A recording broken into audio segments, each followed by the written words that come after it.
Hello everybody, my name is GetKit122 and welcome back to Pokémon Fire Red. Last time, we entered Lavender Town, saw most of what was available to us, mostly just checking out a couple houses, seeing a couple new available options to us, including the Name Rater. And then we went outside of Lavender Town briefly to check out Route 8. We got a new Pokemon in the form of Searcher, the Growlithe, and we fought a handful of trainers. This time, we're going to press onward. While not everything that can be done in Lavender Town has been fully explored yet, there is a certain thing that we need to get before I seriously tackle the Pokemon Tower. So I just want to instead go ahead through Route 8 and see what lies ahead for us. But don't worry, we will be back in Lavender Town soon enough. Now, what lies in here? Hello? I'm on guard duty. Gee, I'm thirsty though. Oh, wait, there, the road's closed. Yep, just like that other entryway that we saw before, this entryway is locked off to us as well. So if we do want to proceed onward, we need to go here. To another underground path. This is a slightly different underground path than the one before. The department store in Celedon has a great selection. Do you go there very often? Well, I have a feeling that's gonna change very soon. So, again, the underground path, it's the same exact deal as the other one, except now instead of going north to south, we're going east to west. It functions exactly the same, and not everything that we can do in underground path is available to us, but we'll get there. I heard a sleepy Pokemon appeared out near Celedon City too. We've heard of tales of another sleepy Pokemon. I can wonder what that could possibly be. And now we are on Route 7. I'll just say it straight up, Route 7 is probably the most underwhelming route that there is. There aren't any trainers here, there aren't any new Pokemon in comparison to Route 8. The only noticeable difference between Route 7 and Route 8 in terms of wild Pokemon is that the Pokemon will be slightly higher leveled. You find Pidgeys, Oddish, Meowth, and Growlithe, all ranging from levels 18 to 22 depending on what you're getting. So, if you prefer to get a slightly stronger Pokemon, you can go that way. So I think that since it's so minimalistic in terms of what's available, we're just going to proceed onward to Celedon City. We have a massive city to explore, and there is a lot to do here. This is one of my favorite cities in the game. And trust me, we're going to be coming back here a lot. Hello, good sir. Hello? Keep it out of T-Rocket's way. Alright then, I will keep out of your way. As always, I want to start with the Pokemon Center just to see what all is available in there and who's talking about what. I wrote here from Fuchsia. It's an uphill ride on Cycling Road, so I'm exhausted. If I had a bike, I would go to Cycling Road. What do you have to say? Anything about the Cycling Road? A Pokeflute awakens sleeping Pokemon. You know that. It does so with a sound that only they can hear. Interesting. So we have talk about a Cycling Road, and once again, another mention of a sleeping Pokemon. We'll have to see what that's about. Now, despite what you might think in other, well, based on other videos that I have made covering what all there is to do in cities, that this is just going to be like a 5-minute thing and we'll be done with everything can be done in this city in no time, right? Wrong. Unlike all the other cities, I promise you, Celedon City has a lot to offer us. There is so much to do in this town, and honestly, I can't even guarantee we're going to be able to cover it all in one video. But I'm going to cover as much as I can. So we're going to start with this place. Celedon Mansion. This is a multi-layer house that has a lot of stuff to offer us. First thing I want to do is I want to talk to this lady. You shouldn't spend all your money on drinks. Try this instead. Obtained the tea. Nothing beats thirst like some hot tea. It really is the best. Now, if we go to our bag here, you can see that the tea is an actual, like, for one, Japanese tea, but more importantly, it's a key item. This is not a disposable thing. An aromatic tea prepared by an old lady. It will slake even the worst thirst. We want to remember that for later, because if you recall, there are some people that we've encountered that are kind of thirsty, and this could help them with that. But before I address that, we have to address what's in Celedon. Going up to the second floor here, what do we got? Game Freak Meeting Room. Doesn't appear to be anything here, but we do want to remember this place for later on. as there will be more stuff to do here at a later point in the game. Here we go. Game Freak Development Room. Here we can actually meet some of the members of Game Freak. I wrote the story. Isn't Erica cute? I like Missy a lot too. Oh, and Sabrina, I like her. Well, you have conventional tastes. Have a good day, sir. I'm the graphic artist. I drew you. He is the one that brings us into existence. This man put pen to paper, and now his creation stands before him. Have fun with your existential nightmares, Red. Me? I'm the programmer. Care to elaborate? Nope. Okay. Is that right? I'm the game designer. Filling up your Pokédex is tough, but don't quit. When you finish, come tell me. He will give you a little reward for completing the Pokédex if you manage to do it. You don't need to catch all 386 Pokemon that are available in this generation. The original 151 will do. Of course, we're not likely going to be able to complete this specific aspect of the journey, as that does require a myriad of trading of Pokemon from different versions, and I am not able to reasonably do that. So we're just going to have to press on and just contemplate our regrets later. And if we come up here, we can see that we are now on the rooftop of the Celedon Mansion. Now, there isn't anything to do up here, but you'll notice that there is a little other entryway over here. And there was like a parallel set of stairs that we did not have access to. If we want to get to those, we're going to have to work our way around a little bit. So if we go back here, this is the back entrance of the Pokemon Mansion, and, well, Celedon Mansion, I should say. And we can go up to the top here. Now, what does this have for us? I know everything. Well, I mean, it's true. What do you have to say, guy? There is nothing that I don't know, like I wrote on the blackboard. I know about the world of Pokemon in your Game Boy Advance.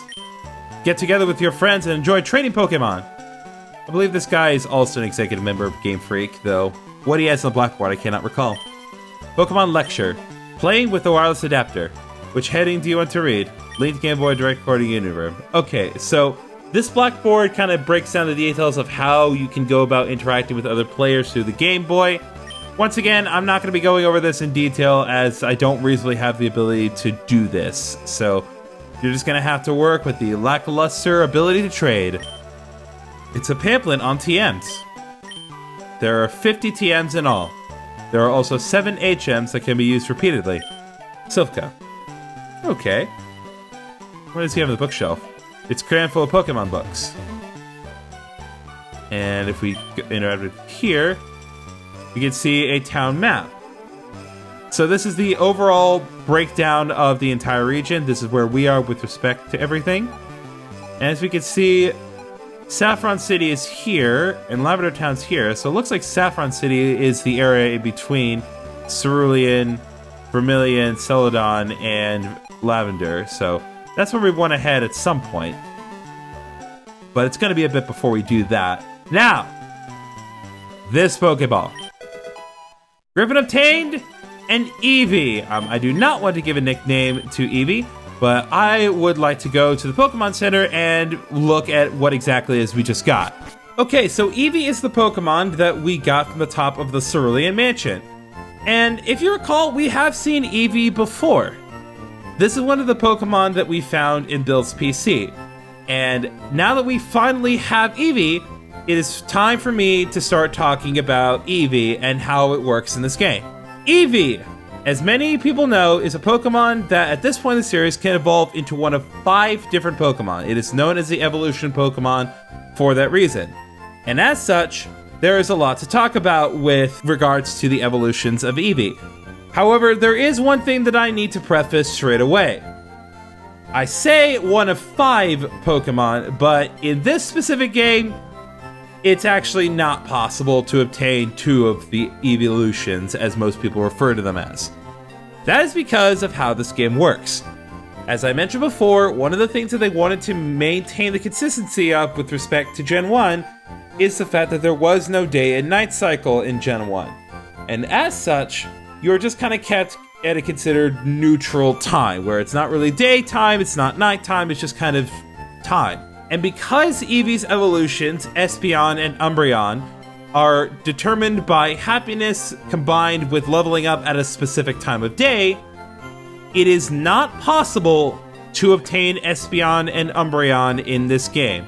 There is actually no legitimate way to do it. And this is not one of those situations where, oh, you can get it in the post-game. No, there is no way to obtain either of these two Pokemon in Fire Red or Leaf Green version. If you want to get an Eevee and evolve it into Espeon or Umbreon, you're going to have to transfer it to Pokemon Ruby, Sapphire, or Emerald and evolve it in those games, assuming they have a working clock. Or you can play Pokemon Coliseum or Pokemon XD Gale of Darkness, which will either give you an Espeon or Umbreon or give you the ability to evolve your Eevee into an Espeon or Umbreon. Do whichever you want, but that's the only way to get those two in this particular generation.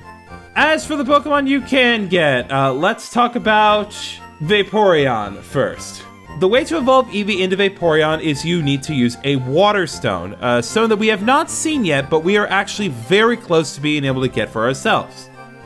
At this particular point of the game, Water Pokemon are relatively scarce. We've seen plenty of Water Pokemon throughout our journey, but most of them have not really been obtainable. The only ones that we've really been able to obtain so far are Squirtle, which is what we have, and Magikarp. There hasn't really been any other alternatives. Plus, Vaporeon is actually one of the best water types in the game. I wouldn't say it's the best because there's another Pokemon that we'll get for free later that is arguably better in some regards. But as far as the Pokemon's concerned, Vaporeon is really good. It has good HP and special defense stats, and is just generally really helpful as a water type. But you're gonna need to invest some TMs to make Vaporeon effectively useful. Luckily, when it comes to Vaporeon specifically, it's actually really lucky, because there is an HM that we will be able to get later that is pretty much one of the best water moves that you would want it to learn anyway, and you would be using that regularly regardless. We're even going to be giving it to our Wartortle once we have the ability to get it ourselves. So trust me when I say it's a really good move and it's really worth it, despite being an HM. Aside from that, one of the biggest problems with Vaporeon, and you'll be hearing this a lot, is the level that you get Eevee at. You think getting an Eevee at level 25 would be relatively helpful, but it actually isn't, because there are certain moves that the Eeveelutions just flat out miss out on getting because they have no choice but to evolve at a later point in their development. If we had gotten Eevee at, say, level 15, I would highly recommend it more, because it would get Water Gun if you evolved it and then leveled up one time. Aside from that, it learns Aurora Beam at level 36, it learns Acid Armor at level 47, and it learns Hydro Pump at level 52, which is one of the most powerful water-type moves in the game. Now, looking at its other evolution, Jolteon, we can obtain Jolteon if we use a Thunderstone on Eevee instead, and again, like Vaporeon, we don't have access to the Thunderstone yet, but we will very, very, very soon. Jolteon is easily one of the strongest electric Pokemon in the game. Has ridiculously good special attack and really good speed stats. It will be obliterating everything really fast and will be outspeeding pretty much any Pokemon that you would want it to get. Now, as far as what I recommend with Jolteon, just like Vaporeon, you're gonna need to invest some TMs if you want it to reach its full potential, because it misses out on learning Thunder Shock leveling up due to when Eevee evolves, but it does learn some other cool stuff. It gets Double Kick at level 30 and Pin Missile at level 36, giving it a variety of attacks. And at level 52, it learns Thunder, which is one of the most powerful electric-type moves in the game. However, as I've mentioned with Pikachu, Jolteon is not one of the Pokemon that can actually learn Thunderbolt leveling up. We do have the ability to get the Thunderbolt TM relatively soon, although not easily, so you're definitely going to need to invest with Jolteon if you want it to work. We do have the Shockwave TM, so if you want to teach it Shockwave, you can have it learn that straight off the bat. But again, it's a really good Pokemon that is just going to require a little bit of investment to work. Now, as for the last one, Flareon, Okay. So, if you use a Firestone on Eevee, he will evolve into Flareon. On paper, Flareon seems like a good Pokemon. It has great physical attack and good special defense stats. And it's one of the only Fire-type Pokemon that you can obtain at this point in the game. Even though we just obtained a Growlithe or Vulpix, depending on your version, Fire-type Pokemon are still relatively limited. However, like the other two, you're going to need to invest some TMs if you want to make Flareon sort of work. Misses out on learning Ember, unfortunately, because once again, Eevee's level is too high for us to be able to properly take advantage of that. So its only Fire-type move it's going to learn level up for a while is Fire Spin, which is one of the worst fire moves in the game. However, it does get, after that, Smog at level 42, Leer at level 47, and Flamethrower at level 52. It's a long road, but you do get Flamethrower from Flareon leveling up if you want to go that route. So it's not all bad, but here's the problem. Flareon stats don't complement its type, especially in this generation. All Fire-type moves are special regardless of their relative quality. So even though it doesn't learn a lot of good Fire-type moves to begin with, the few that it does learn is not able to take full advantage of its stats. It has great physical attack, but it hardly learns anything that actually takes advantage of it. The only physical moves that it technically learns are Quick Attack, which I'm pretty sure Eevee already has at this point. And of all things, Smog is considered a physical attack, which at that point, why would you use it? It's really hard for me to recommend Flareon over the other two, but of course, there are reasons to use it over the other two depending on what you're trying to get out of your team. Still, it's not the worst thing out there, and again, if you don't want to go through the hassles that come with Growlithe or Vulpix, this can be a good Pokemon, but just understand that you're not going to get a great package in comparison to Vaporeon or Jolteon. Now, despite all the negatives, don't let what I say discourage you from evolving Eevee. It is a really good Pokemon, it just has its limits in this particular generation. However, even with all that said, I'm still not going to be using Eevee for my team. I know that may be disappointing for some of you, but I just don't need Eevee. I have a Fire type, I have a Water type, I have an Electric type, all set up and ready to go. I don't need to be using Eevee on my team. If I were able to evolve it into Espeon or Umbreon in this game, we'd be having a very different conversation because each of them can be very helpful. But in the case of what we're working with here, it's just not going to work for my team. But that's okay. Don't let that discourage you from using Eevee if you really want to use it, because it really is great. Okay, so now that we've gotten that out of the way, the next thing I want to tackle is find what you need at the Celedon department store. Here is where everything comes together, because there is a lot to unpack with this store. First floor is service counter, second floor traders market, third floor TV game shop, fourth floor wise man gifts, fifth floor drugstore, rooftop square vending machines. What do you have to say? Hello, welcome to Celedon department store. The board on the right describes the store layout. Well, aren't you just redundant? Okay. So there's a lot that we can do in this store, and this is the place where you can get a lot of really, really useful items. So let's break down all you can obtain. But first, for long outings, you should buy Revive. Revives are useful. What do you got? Okay, so this is the TM counter. There are some specific TMs that you can get for yourself here, and they all have their uses. So the first thing we can get is TM05 Roar. Foe is made to switch out with an ally. In the wild, the battle ends. We've seen Roar a couple of times when we were trying to get an optimal Growlithe. TM15 Hyper Beam, a severely damaging attack that makes the user rest on the next turn. It's really powerful. It is objectively the most powerful normal type move in the game, but it has its risks. TM28 Dig, so if you regretted using that Dig TM before, no worries, you can buy as many as you want. An attack that hits on the second turn can also be used to exit dungeons. TM number 31, Brick Break. An attack that also breaks any barrier like Light Screen and Reflect. We were able to get a copy of this on the SSN, so if you missed out on that, Do not worry, you are able to get another copy for yourself, and it is totally worth it. TM43, Secret Power, an attack that may have an additional effect that varies with the terrain. This can range from inflicting certain status ailments to dealing critical hits. Secret Power is a little tricky for me to explain. It's a little more viable depending on what specific game you're playing. Personally, I think Secret Power does more in Emerald, but hey, you do you. And then another TM that we've already found already, TM45, Attract. If it is the other gender, the foe is made infatuated and unlikely to attack. So most of these TMs we've already found in some capacity before, but they're all still useful, even though some of them would be better if there were other options.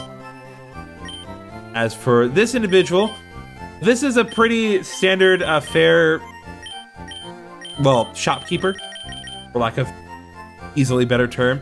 They don't sell Pokeballs, but they do sell Great Balls. We haven't really been using those kinds of balls in our playthrough, but I might get a few just for later, though I do need to think about how many I want. Aside from that, they sell Revives, which can revive a faded Pokemon, Super Potions, restores HP by 50, and a bunch of status fixing items, and a Super Repel. Prevents wild Pokemon from showing up for 200 steps. In order for the Repel to work, the Pokemon at the front of your party has to be a higher level than the Pokemon that you're encountering. So if I bring out something weaker, it's not going to work. Now on the third floor, captured Pokemon are registered with an ID number and the OT. OT stands for Original Trainer, the trainer that caught it first. Okay, so it looks like these guys are playing Pokemon within Pokemon. Come on, Haunter! I love Haunter, I collect them. Huh? Haunter turned to a different Pokemon while being traded. That's a little hint that we'll want to keep in mind for later. Alright, my buddy's going to trade me his Kangaskhan for my Haunter. Alright, what do you have to say? You can identify Pokemon you get in trades by their ID numbers. Okay, I guess I can take advantage of this opportunity to talk about that. So if you take a look at your Pokemon's status screen in the summary, you can see that there's a lot of information that can help you break down who it belongs to. So the first number is 58, that refers to its Pokedex number. The name identification refers to the Pokemon species it is, in this case Searcher is Growlithe.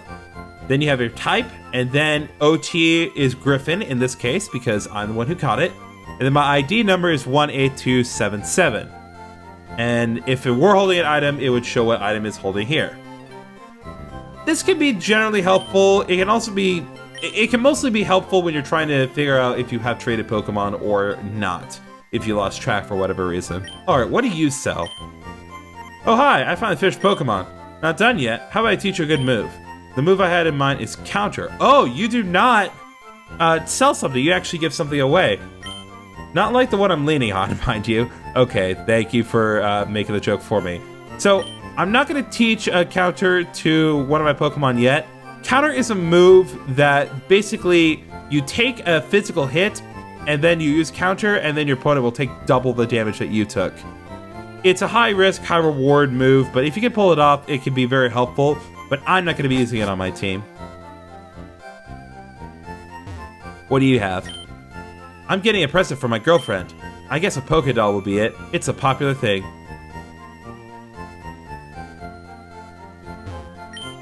I heard something useful. If a wild Pokemon appears, you can distract it with a Pokédoll. You can run away while the wild Pokemon is distracted. Pokédolls. Do you have Pokédolls?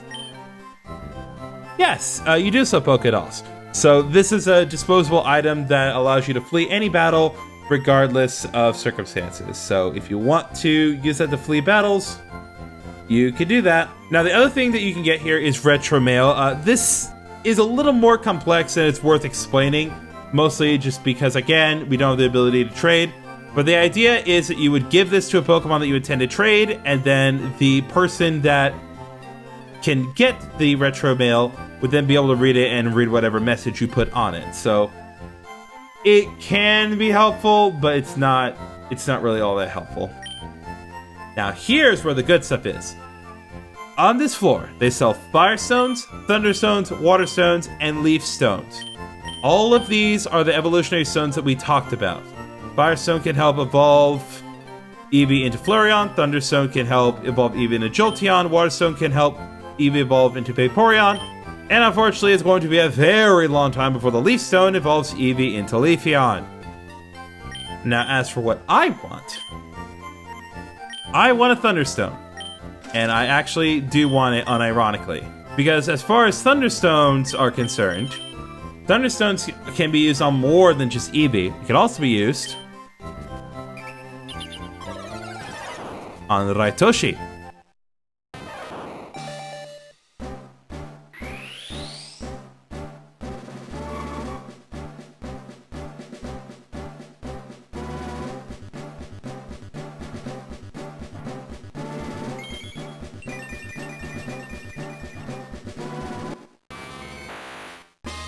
Congratulations, your Raitoshi has evolved into Raichu! Finally, we have Pikachu's evolved form for ourselves.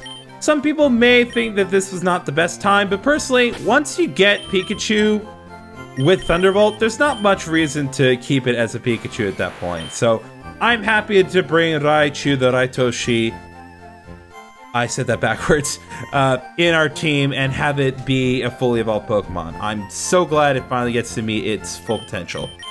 There's still a lot of work that we're going to need to do to get the rest of our team in tippity top shape, but I'm pretty happy with how things are looking right now. So that takes care of the 4th floor. Now we're on the 5th floor. Pokemon stat enhancers can be bought only here. HP up increases the base HP of a Pokemon. Calcium raises the base special attack of one Pokemon. Seek boosts the special defense stat of one Pokemon. Carbos enhances the base speed stat.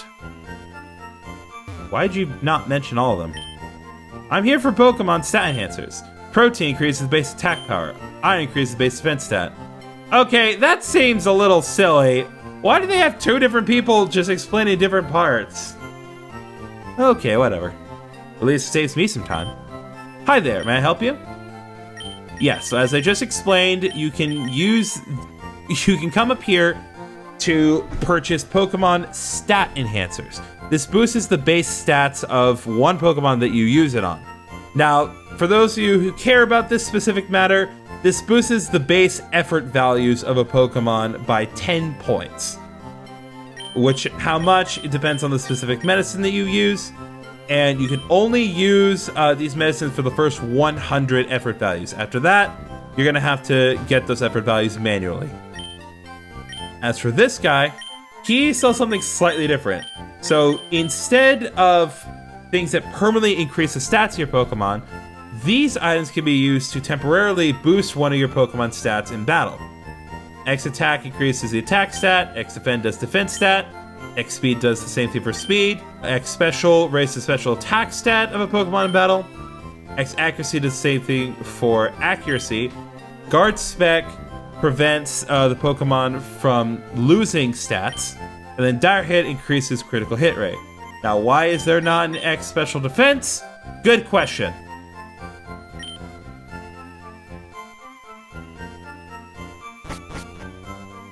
And now, we're on the rooftop. I'm thirsty, I want something to drink.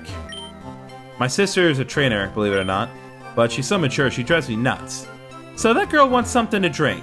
Now you might think, oh, I just got that tea from that old lady, I should give it to her. No, what you actually want to do, I'm gonna get fresh water, a soda pop, and a lemonade. I'm gonna talk to her again. So I'll give her fresh water. Yay! Fresh water! Thank you, you can have this from me. Receive TM16. TM16 contains Light Screen. It's a move that weakens the power of special attacks by your foe. It's actually a really good move if you know how to set it up correctly. The other thing that we can give her is a soda pop, and that will give you TM20 for the little girl. TM20 contains Safeguard. It's a move that prevents status problems among your Pokemon. The cool thing about Safeguard is you use it, and it doesn't just affect the Pokemon that uses it, it affects all your Pokemon for about 5 turns. Same applies with Light Screen. I'm thirsty, I want something to drink. And I will give her lemonade. And that gives us TM33 from the little girl. And that gives us Reflect. It's a move that weakens the power of physical attacks by your foe. Basically Light Screen except for physical attacks. And now that we've taken care of business here, and I've gone on each floor individually, we can take this elevator, and we can use it to get to any specific floor that we want. So in this case, I want to go to the first floor, and I think that's going to do it for this particular episode. I know that in the grand scheme of things, we didn't do a whole lot, but like I said, Celedon City has a lot for us to do, and I would like to take the time to properly address it in its proper pacing. So, next time on Pokémon Fire Red version, we're going to continue to explore more of Celedon City and see what all it has to offer us. See you guys then.